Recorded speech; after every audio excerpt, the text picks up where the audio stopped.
மகாராஷ்டிரா சட்டமன்ற தேர்தலில் மிகப்பெரிய வெற்றியை பிஜேபி கூட்டணி அடைஞ்சுக்கிட்டு இருக்கு. அதே மாதிரி ஜார்க்கண்ட் முக்தி மோர்ச்சா கூட்டணி மிகப்பெரிய வெற்றி அடைஞ்சிருக்கு. பிஜேபி மகாராஷ்டிராவில் தான் அதிக கவனத்தை செலுத்துச்சு. பிஜேபிக்கு சில ஃபேக்டர்ஸும் உதவுச்சு. அது என்னென்ன ஃபேக்டர்ஸ், ஜார்க்கண்ட் முக்தி மோர்ச்சா எப்படி ஜார்க்கண்டை கைப்பற்றுச்சு அப்படிங்கிறத பற்றிலாம் விரிவா இந்த வீடியோவில் பார்க்கலாம். இது ஏகே பாலிடிக்ஸின் சிம்பிளிஃபைடு நிகழ்ச்சி. நான் அகிலன் கார்த்திகேயன். மகாராஷ்டிரா மற்றும் ஜார்க்கண்ட் மாநிலங்களோட தேர்தல் முடிவுகள் அறிவிக்கப்பட்டுக்கிட்டு இருக்கு. ஆரம்பத்திலிருந்தே தொடர்ந்து மகாராஷ்டிராவில் பிஜேபி கூட்டணி முன்னணி வகிச்சுக்கிட்டு இருக்கு. ஏறக்குறைய 222 தொகுதிகள் வரைக்கும் பிஜேபிக்கு கிடைக்கும் அப்படின்னு நம்பப்படுது. மிகப்பெரிய அடி காங்கிரஸ் கூட்டணிக்கு அங்க விழுந்திருக்கு. மகா விகாஸ் அகதி, மகாயுதி கூட்டணி ஆகிய கூட்டணிகளுக்கு தான் போட்டி நடந்துச்சு. மகாயுதி கூட்டணி, அதாவது பிஜேபி, ஏக்நாத் ஷிண்டே தலைமையிலான சிவசேனா, அஜித் பவார் தலைமையிலான என்சிபி, இந்த கூட்டணிக்கு பெரிய அளவில் வாக்குகள் கிடைக்காது. ஆளுங்கட்சிக்கு எதிரான மனநிலையில் மக்கள் இருக்காங்க அப்படிங்கிற கருத்துக்கள்லாம் முன்வைக்க. காங்கிரஸ், உத்தவ் தாக்கரே, சரத் பவார் கூட்டணி ரொம்ப ஸ்ட்ராங்கா இருக்கு. ஈஸியா மகாராஷ்டிராவோட எலெக்ஷன் அவங்க வின் பண்ணிடுவாங்க அப்படின்னு தான் கடந்த 2 மாதங்களுக்கு முன்பு வரைக்கும் நிலவரம். ஏன்னா லோக்சபா எலெக்ஷன்ல இந்த கூட்டணி மிகப்பெரிய வெற்றி அடைஞ்சிருந்துச்சு. ஆனா எலெக்ஷனுக்கு பிறகு நிறைய கரெக்ஷன்ஸை பிஜேபி கூட்டணி பண்ணிக்கிச்சு. களத்துல இறங்கி வேலை பார்த்தாங்க. மகாராஷ்டிராவில் இருக்கக்கூடிய ஒவ்வொரு ஊர்லயும் ஒவ்வொரு தெருவுலையும் ஆட்களை நியமிச்சு அவங்கள தங்களுக்கு சாதகமா வேலை பார்க்க வச்சிருக்காங்க பிஜேபி கூட்டணி. இதை தாண்டி சில முக்கியமான ஃபேக்டர்ஸும் பிஜேபி கூட்டணி வெற்றி பெறுவதற்கு ரொம்ப உதவிச்சு. அது என்னென்ன அப்படின்னு பார்த்தோம்னா, முதல் factor election commission. Election commission எப்படி உதவும் அப்படின்னா, ஹரியானாவுக்கும் ஜார்க்கண்டுக்கும் ஜம்மு அண்ட் காஷ்மீருக்கும் மகாராஷ்டிராவுக்கும் ஒரே நேரத்தில் தான் தேர்தல் நடந்திருக்கணும். ஆனா நடக்கல. ஜம்மு அண்ட் காஷ்மீருக்கும் ஹரியானாவுக்கும் தனியா தேர்தல் நடந்துச்சு. ஜார்க்கண்டுக்கும் மகாராஷ்டிராவுக்கும் தனியா தேர்தல் நடந்துச்சு. காரணம் என்னன்னா, எந்த மெட்ரோ சிட்டிஸ்லயும் பிஜேபி ஆட்சியில் இல்லை. அதாவது சென்னையா இருக்கட்டும், பெங்களூரா இருக்கட்டும், ஹைதராபாத்தா இருக்கட்டும், டெல்லியா இருக்கட்டும், கொல்கத்தாவா இருக்கட்டும், இப்படி எந்த மெட்ரோ சிட்டிஸ்லயும் பிஜேபி ஆட்சியில் இல்லை, மும்பையை தவிர. அப்போ இந்த முறையும் மும்பையை எப்படியாவது கைப்பற்றிடணும் அப்படிங்கிற எண்ணத்தோட தான் பிஜேபி செயல்பட்டு இருந்துச்சு. அந்த பிஜேபி கூட்டணிக்கு துணை போற விதமா தான் இந்த எலெக்ஷனை தள்ளி போட்டுச்சு எலெக்ஷன் கமிஷன். அப்படி தள்ளி போடுறதுனால என்ன அட்வான்டேஜ் இந்த பிஜேபி கூட்டணிக்கு கிடைச்சது அப்படின்னு பார்த்தோம்னா, ஏக்நாத் ஷிண்டே அவசரமா நிறைய திட்டங்களை அறிவிச்சாரு. அதுல ஒரு முக்கியமான திட்டம் தான் லக்கி பேகன் யோஜனா அப்படிங்கிற ஒரு திட்டம். அதாவது மகாராஷ்டிராவில் இருக்கக்கூடிய பெண்களுக்கு மாதம் 1500 ரூபாய் உதவித்தொகை வழங்கப்படும் அப்படிங்கிற திட்டம் மிகப்பெரிய அளவுல இந்த தேர்தலில் எடுபட்டு இருக்கு. அதுவும் அந்த திட்டத்தை எப்படி அறிவிச்சாங்கன்னா, ஜூலை மாதத்திலிருந்து நவம்பர் மாதம் வரைக்கும் உள்ள 5 மாதங்களுக்கும் ஒரே பேமெண்டா 7500 ரூபாய் கொடுக்கப்படும் அப்படிங்கிற அறிவிப்பு வந்துச்சு. அதற்கு பிறகு தேர்தலுக்கு பிறகு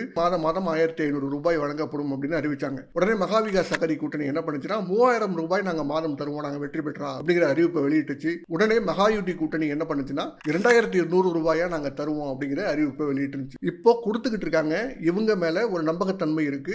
அது 2100 ரூபாயா உயரும் அப்படிங்கிற நம்பிக்கையும் மக்கள் மனதில் இருந்ததுனால பெண்கள் மத்தியில அதிக செல்வாக்க இந்த பிஜேபி கூட்டணி இந்த முறை பெற்றிருக்கு. அடுத்து 2வது முக்கியமான ஃபேக்டர் அதானி மிகப்பெரிய அளவுல பிஜேபிக்கு உதவி இருக்காரு, பிஜேபி கூட்டணிக்கு உதவி இருக்காரு. பொருளாதார ரீதியிலான உதவிகள் நிறைய பிஜேபிக்கு கிடைச்சிருக்கு. அதன் வழியா இந்த மகாராஷ்டிரா தேர்தலில் அதானி மிகப்பெரிய செல்வாக்கு செலுத்திருக்காரு. இதற்கு நன்றி சொல்லும் விதமாக தான் தாராவி ரீடெவலப்மெண்ட் ப்ராஜெக்ட் அதானிக்கு கொடுக்கப்படுது. ஏறக்குறைய 1 லட்சம் கோடி ரூபாய் மதிப்புள்ள அந்த நிலங்கள் அதானி கிட்ட ஒப்படைக்கப்படுது. அந்த திட்டத்தை அதானி கிட்ட கொடுக்க கூடாது அப்படின்னு எதிர்க்கட்சிகள் தொடர்ந்து போராடிக்கிட்டு இருந்துச்சு.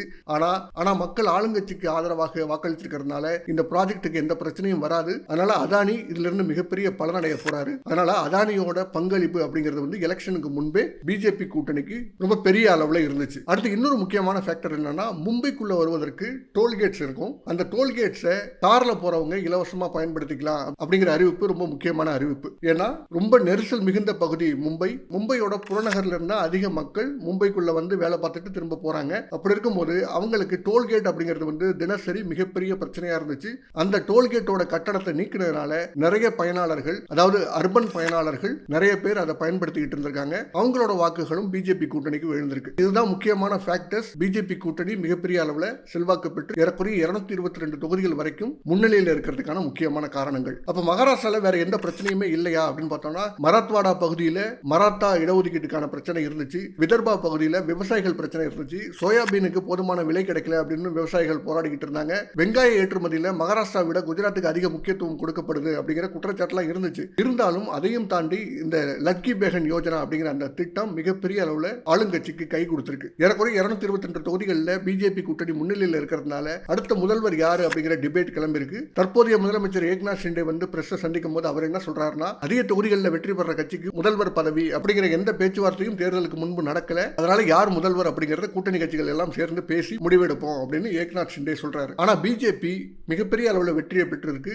அந்த மகாயுதி கூட்டணியில் ஏறக்குறைய 126 தொகுதிகளில் முன்னிலையில் இருக்கு. குறைந்தபட்சம் 120 தொகுதிகளிலாவது பிஜேபி ஜெயிக்கும் அப்படிங்கிறதுனால பிஜேபியை சேர்ந்த தேவேந்திர பட்னாவிஸ் முதலமைச்சர் ஆவதற்கு அதிக வாய்ப்புகள் இருக்கு அப்படின்னு சொல்லப்படுது. மகாயுதி கூட்டணியில் மிகப்பெரிய வெற்றியை பிஜேபி பெற்றிருந்தாலும் கூட்டணி இல்லாமல் அவர்களால் ஆட்சி அமைக்க முடியாது. ஏக்நாத் ஷிண்டே தலைமையிலான சிவசேனாவோட ஆதரவோ அல்லது அஜித் பவார் தலைமையிலான என்சிபியோட ஆதரவோ இல்லாமல் மகாராஷ்டிராவில் யாரும் ஆட்சி அமைக்க முடியாது அப்படிங்கிற நிலைமை தான் இருக்கு. முழுமையான முடிவுகள் வந்ததுக்கு பிறகு யார் அடுத்த முதல்வர் அப்படிங்கிறதுல பெரிய சிக்கல் ஏற்படும், அந்த கூட்டணிக்குள்ளேயே குழப்பங்கள் ஏற்படும் அப்படிங்கிறது தான் அரசியல் கணிப்பாளர்கள் சொல்லக்கூடிய கருத்து. ஏன்னா போன முறையும் இதே மாதிரியான ஒரு பிரச்சனை வந்துச்சு. பிஜேபிக்கு மெஜாரிட்டி கிடைக்கல. அவங்களோட கூட்டணியா இருந்த உத்தவ் தாக்கரே தலைமையிலான சிவசேனா தனக்கு முதலமைச்சர் பதவி வேணும் அப்படின்னு கேட்டுச்சு. ஆனா முதலமைச்சர் பதவியை பிஜேபி விட்டு கொடுக்கல. அதனால உத்தவ் தாக்கரே அந்த கூட்டணியில் இருந்து வெளியில வந்தார். அதற்கு பிறகு என்சிபி காங்கிரஸ் கூட இணைந்து அந்த கூட்டணி ஆட்சி அமைச்சது. உத்தவ் தாக்கரே முதலமைச்சர் ஆனார். இதே மாதிரியான ஒரு நிலை தான் இப்போதும் ஏற்பட்டிருக்கு. துணை இல்லாமல் பிஜேபியால தனித்து ஆட்சி அமைக்க முடியாது. முதலமைச்சர் பொறுப்பு கொடுக்கல அப்படின்னு சொல்லி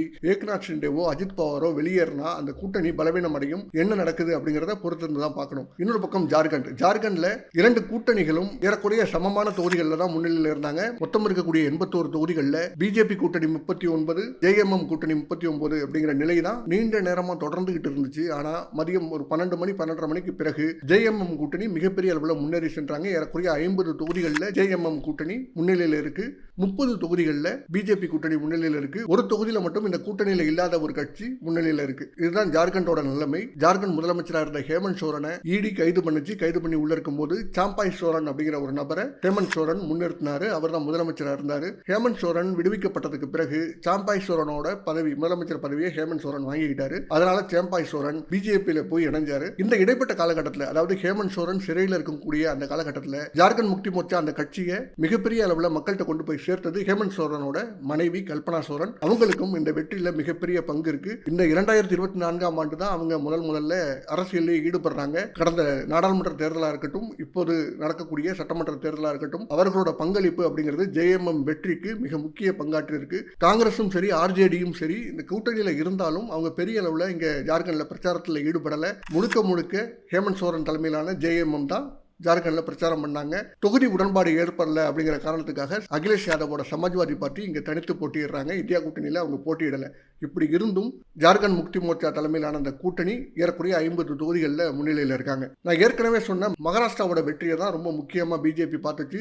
ஜார்க்கண்டை அந்த அளவுக்கு கண்டுக்கல அப்படின்னு சொல்லி இருந்தாலும் கடைசி நேரத்தில் சில பல வேலைகளை பார்த்துச்சு பிஜேபி. ஜார்க்கண்டில் செகண்ட் ஃபேஸ் எலெக்ஷன் நவம்பர் 13ஆம் தேதி முதல் ஃபேஸ் நடந்துச்சு. நவம்பர் 20ஆம் தேதி செகண்ட் ஃபேஸ் எலெக்ஷன் நடந்துச்சு. இந்த செகண்ட் ஃபேஸ் எலெக்ஷன் நடந்த பகுதிகளிலிருந்து ரொம்ப அருகாமையில் இருக்கக்கூடிய பீகார் பகுதியில் பழங்குடியின மக்களுக்கு டெவலப்மெண்ட் ப்ராஜெக்ட்ஸ் அறிமுகப்படுத்துறேன்னு சொல்லி மோடி வந்து அந்த பீகாரில் இருக்கக்கூடிய பகுதிகளில் சில நலத்திட்டங்களை துவங்கி வச்சாரு. அது ஜார்க்கண்ட்ல எப்படியாவது எழுபடுமா அப்படிங்கிற எதிர்பார்ப்பு பிஜேபி கிட்ட இருந்துச்சு. இருந்தாலும் அது பெரிய அளவில் இம்பாக்ட் பண்ணல. ஜார்க்கண்ட் முக்தி மோர்ச்சா தான் அங்க ஆட்சி அமைக்க போறாங்க. மகாராஷ்டிரால மிகப்பெரிய அளவில் பிஜேபி கான்சென்ட்ரேட் பண்ணதுக்கான காரணம் என்ன அப்படின்னு பார்த்தோம்னா, அடுத்த வருஷம் RSS ஓட 100ஆண்டு விழா நடக்குது. அந்த RSS ஓட 100ஆண்டு விழா இருக்கும்போது RSS ஓட அரசியல் அமைப்பான பாரதிய ஜனதா பார்ட்டி தான் அங்க ஆட்சியில் இருக்கணும் அப்படிங்கிறது தான் மோடியோட நோக்கம், RSS ஓட நோக்கம். அதனால தான் ஏறக்குறைய 65,000 கூட்டங்களை RSS நடத்துச்சு எலெக்ஷனுக்கு முன்பு. வீடு வீடாக போய் பிரச்சாரம் பண்ணாங்க மகாராஷ்டிராவில். அதனால தான் இந்த அளவுக்கு மிகப்பெரிய வெற்றியை பிஜேபி கூட்டணியால் பெற முடிஞ்சுது. ஜார்க்கண்டில் ஹேமந்த் சோரன் தான் முதலமைச்சர் அப்படிங்கிறத உறுதியாக சொல்ல முடியும். மகாராஷ்டிராவில் அடுத்த முதலமைச்சர் யார் அப்படிங்கிறத பொறுத்திருந்து பார்ப்போம். AK பாலிடிக்ஸில் இன்னும் அரசியல் சார்ந்த நிறைய காணொலிகள் வர இருக்கு. AK பாலிடிக்ஸ் சேனலை சப்ஸ்கிரைப் பண்ணுறது கன்சிடர் பண்ணுங்கள். நன்றி.